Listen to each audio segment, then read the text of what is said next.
All right. Well, we do love our members, and we are always trying to look out and help them be ready to meet the challenges that they have when they have them. And as I was saying, Lauren, going across the country and having conversations with professionals, and a common theme was, well, our company has a no AI policy, so I don't use it. And the first time I heard that, I was like, okay. But then after that theme started to develop, I was like, okay, this can be a real problem, right? Because I choose to leave that organization at some point, or I then become part of an organization that does adopt AI and does allow AI to be used. Then all of a sudden, I might be falling behind in my skill sets. And what's happening is a lot of people think AI is Chat GPT and that's it, and nothing more, nothing less. And that's what they see as AI. And therefore, maybe their vision's a little bit limited in how they can apply it. You have this really interesting Eisenhower Matrix. Can you introduce that matrix? I want to get into that a little bit, and maybe we can bring some insight into how you see AI advancing just in the space of human resources. Yeah, absolutely. So I started using the Eisenhower Matrix probably about 5 or 6 years ago in sales training because my sales reps were having a really difficult time figuring out where do I spend my time? What's taking all my time? Why aren't I closing more deals? And as I've been speaking and kind of going around the Midwest just as you have, Phil, and speaking to all these groups, they're like, well, I'm afraid it's going to take my job, and I have these policies in place that I can or can't use it. And so what am I doing and where am I going? And so I started to align it and think about this Eisenhower matrix, not so much from where is our time going, but what tasks would AI, whether in a generative AI form or an agentic AI form, or maybe someday an autonomous AI form, where would it start taking over?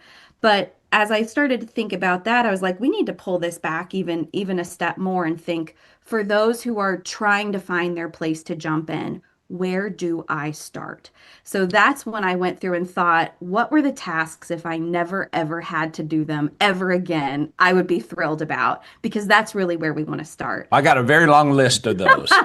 You and me both. Yeah. And so I think that's where I kind of started my journey and where so many of our introductory courses, like our ChatGPT courses, or when I'm doing an intro to AI speaking event, that's where we start. So, and it's funny because the first example that I give them as I'm getting people onto a generative AI platform for the very first time in real time with their peers, we don't do a work related instance. We don't do a work related prompt.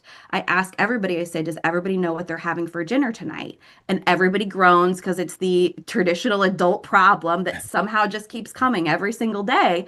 And so we do that exercise of, like, what can I have for dinner tonight? Then we get more specific and we work on our prompts. But imagine if you never had to decide dinner for the next forever, right? How great would that be? This is just doing it for you, decision made. So that's kind of We where need to jump ahead from deciding dinner to having a making it. robot Yes. prepare my dinner. That's They do right. have Yeah. those like automatic spoon stirrer things now, so maybe we're Well, getting I don't close. have one of those. Yeah, that's called Phil Brandt in our house. Yeah. So anyways, yeah, it's been interesting as I've been working with these members and working through these speaking events and these different trainings, but we're kind of to that crux now of how do I jump in? Where do I jump in? Do I jump in in my personal life? Do I jump in for work? Is it okay? Do I have permission? How much is this going to cost? And I think that's where AIM has really done a fantastic job of fulfilling our mission and bringing that to the HR community through Aaime Hart. There's no charge. It's safe to use, and you can jump in it with a very easy way. We've kind of laid it out for you. We've given you sample prompts here as well. And if you were a part of our AI and HR week, and you can still find that content on our website, we don't want to take it down quite yet. You can go in and literally see, how do I sign up? Where do I log in? What do I type in first? And that takes the fear and the challenge out of it too. Level up your HR game with an AIM Employers Association membership. Get 24/7 expert support, exclusive training, and a network of peers. Join thousands of HR leaders building better organizations. Call AIM at 800-948-5700 or visit aimea.org today to learn about becoming a member.